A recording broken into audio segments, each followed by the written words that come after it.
సహోదరి సహోదరుడా, ఈ సిలువను చూస్తున్నప్పుడల్లా ప్రతి క్రైస్తవునికి గుర్తొచ్చేది ఒకటే.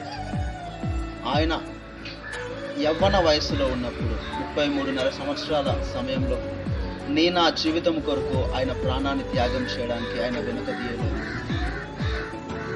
తండ్రి తన కుమారుని నా పాపముల కొరకు, నా జీవితంలో మనం చేసిన ఘోరమైన దోష క్రియల కొరకు ఆయన కుమారునే ఆయన స్వయంగా పంపించాడు.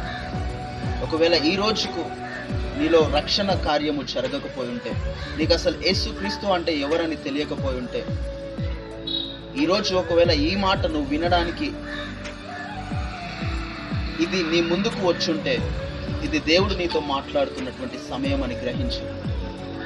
నువ్వు యవన వయసులో ఉన్నావా, వృద్ధాప్యం నందు ఉన్నావా, చిన్న వయసులో ఉన్నావా, దేవుడు నీతో మాట్లాడుతూ ఇదే రక్షణ సమయం, ఇదే రక్షణ దినం. ఈరోజు దేవుడు నీపై కృప చూపాలనుకుంటున్నాడు. దేవుడు నా జీవితంలో కొరకే మరణించాడు, ఆయన ప్రాణ త్యాగం చేసి ఉన్నాడు. కనుక ఈరోజు ఈ మాటలు నువ్వు వింటున్నావంటే దేవుని కృపలో ఇంకా నువ్వు బ్రతికున్నావు.